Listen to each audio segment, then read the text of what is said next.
glucose oxidation. So glucose oxidation is the overall process of cellular respiration. This is specific to glucose, however.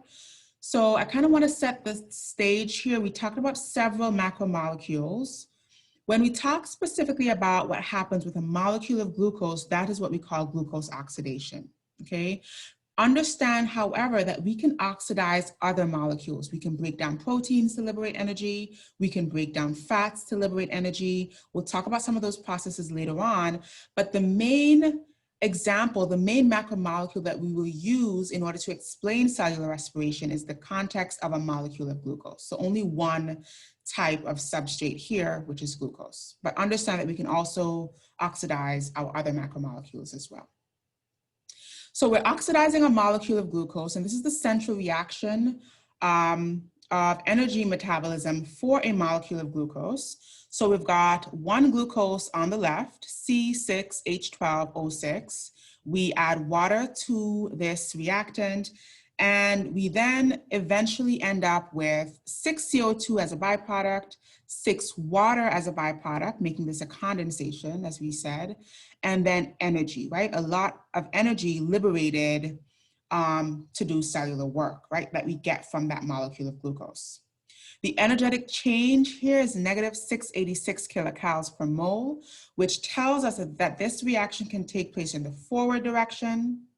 It can also take place in the reverse direction as well.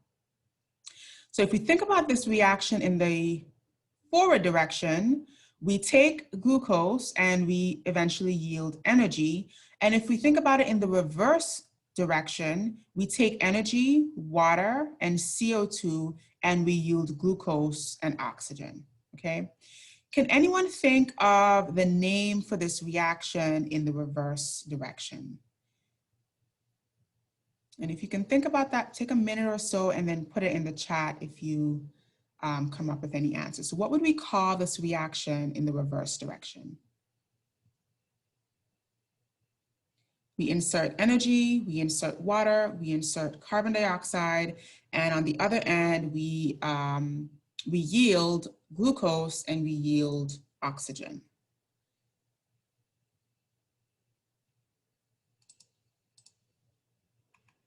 Okay, excellent. So I'm seeing some responses here. Photosynthesis, that is absolutely correct.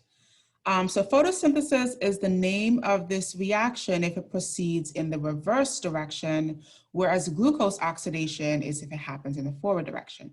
And this is how plants and humans have this symbiotic relationship, right? The glucose and oxygen that plants yield us energy, and the things that we yield, that we give off as byproducts, such as CO2 and water, is what the plants can use to, again, create that glucose and oxygen. So there's this symbiotic relationship where we produce what plants need and plants produce what we need, okay? Really interesting correlation here, okay? So if we look at the glucose oxidation reaction, we see that energy is released, right? We release, or we yield rather, that 6 CO2, water as well, and then a large amount of energy. But all of that energy does not transfer to the synthesis of ATP. This is a really important concept to grasp here. So a lot of that energy is actually lost as heat, right? This is not a perfectly efficient process. We make a huge amount of energy, yes, but more than half of that energy is actually lost as heat. This is why when we're more metabolically active, think about exercise or physical activity, we get hot. Our bodies actually get hot because as a byproduct of making energy, we lose a lot of that energy just as body heat, right? And then the ATP that we make from that energy liberated from glucose, we then use it to make ATP. And then we break that ATP in order to liberate that energy. Again, we also liberate some more heat as a byproduct. And that energy that is then liberated from breaking ATP is what we use to do cellular work. Now, cellular work includes cellular movement, so moving the cell, some of the intracellular processes, synthesizing some of these structural components, centrioles, synthesizing proteins, synthesizing the cell membrane, also transport across the membrane. So endocytosis, exocytosis, where we make things like proteins, receptors, and send them out of the cell, or we bring other molecules into the cell, like glucose as well, okay? So all of these components, all of these processes that take place within the cell require energy to fuel them, and that is what we break that ATP in order to liberate, the energy to do some of these intracellular processes, which actually keep us alive, okay? All right, so let's explain further how efficient this process actually is. So the energetic change that happens in glucose oxidation should yield us about 686 kilocalories in theory, okay? Because 668 kilocalories is the amount of energy that is stored up within a molecule of glucose. So in theory, that's how much glucose we should get in order to synthesize ATP. What we will see in actuality is that we get significantly less glucose, ATP, than that amount. So the amount of energy that we liberate from phosphorylating 38 ATP only yields us 266 kilocalories. If we multiply the 38 moles by the 7 kilocalories per mole, then that gives us 266 kilocalories for phosphorylating 38 ATP. So there's a big gap there, right? We should have 686 kilocalories in a molecule of glucose, but when we actually do this process, we only end up with 266 kilocalories. And so 420 kilocalories is just lost, okay? That is the energy change. That is kind of the price we pay or the heat we lose for this process to take place. So we can then deduce that the efficiency of this process is the 266 kilocalories that we get in actuality divided by the 686 kilocalories that we should have gotten in theory, and that gives us a percentage of 38.8. So that means that glucose oxidation is only 38.8% efficient, and 61.2%, which is the remaining energy that just kind of evaporated, is what we lose as body heat, okay?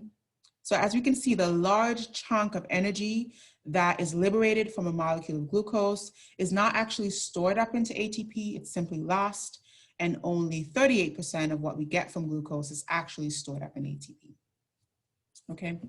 So all of that to simply say that this is not an efficient process, this is not 100% efficient, 61% of our energy is lost, and 38% we can actually use to do cellular work. So let's begin looking at the stages of glucose oxidation. There are three main stages involved. There's actually a fourth step. It's a very small step that's in between two of these steps that I'll point out. But overall, there are three main stages of glucose oxidation involved. So we don't just magically go from one molecule of glucose to ATP.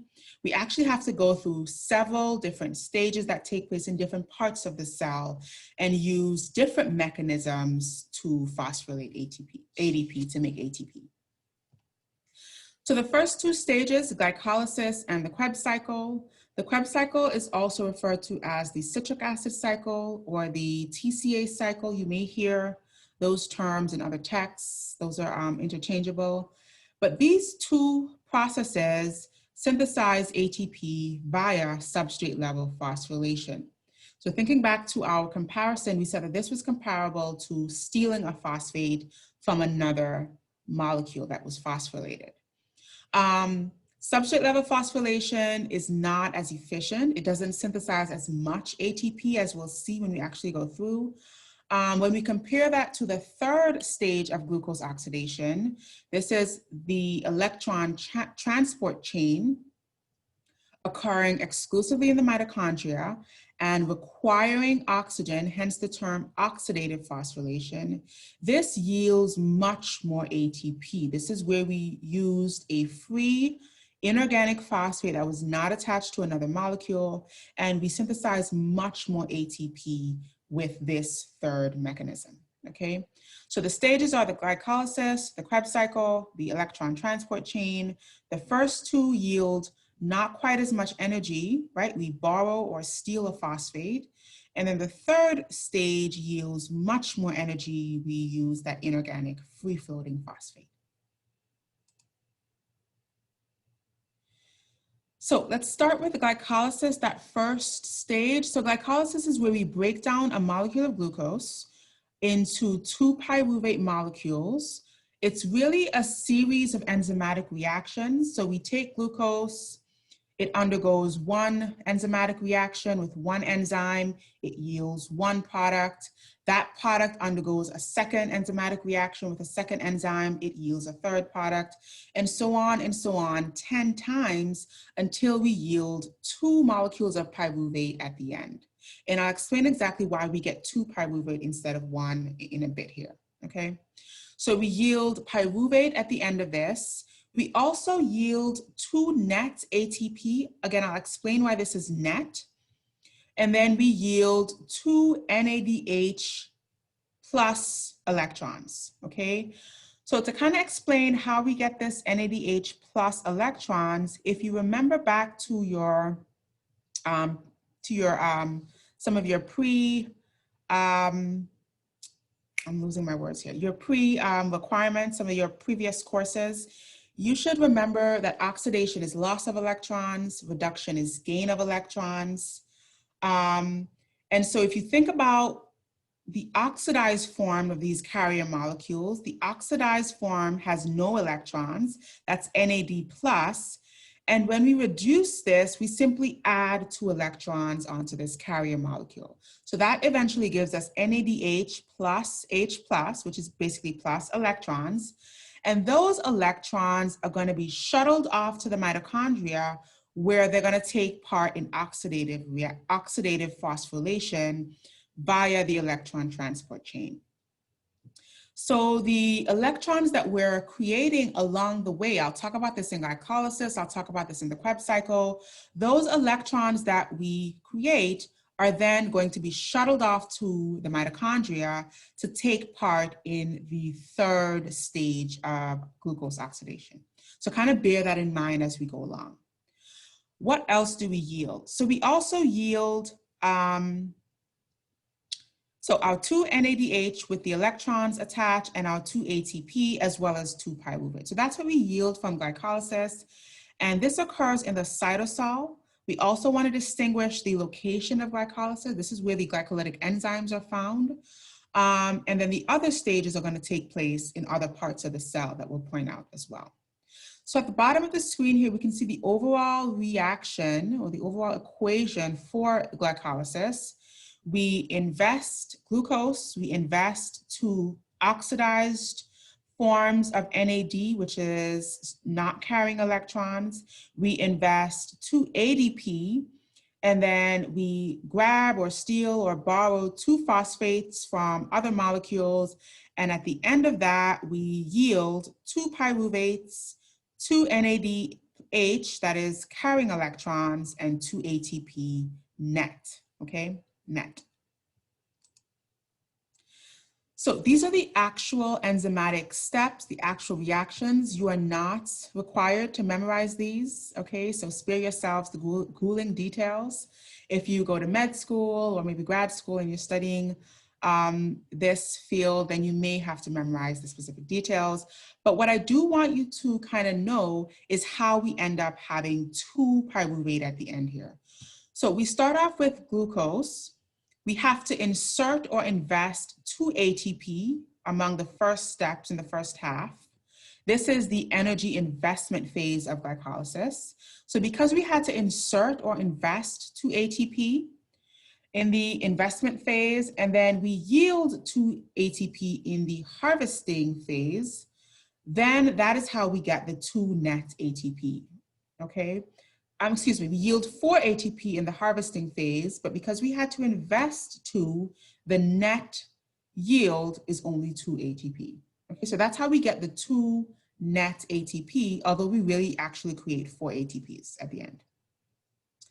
Now, the reason we have 2 pyruvate is because after the first half, the energy investment phase of glycolysis, we then end up with 2 G3P, glyceraldehyde 3-phosphate, and those 2 G3P each continue the remaining steps. And so at the end of this, we have 2 pyruvate for every single glucose that we invest, right? The G3P step actually has 2 products, and each of those products will then continue on until we get to pyruvate. So think about this leg of the reaction actually happening twice, right? We have 2 on each end. Okay, so here's an even more detailed look at glycolysis. Again, you don't have to memorize the steps, but I do want you to understand that we invest 2 ATP in the first half of the reaction. We also invest the glucose as this main substrate. We yield 2 ATP net, although at the end we really have 4 ATP.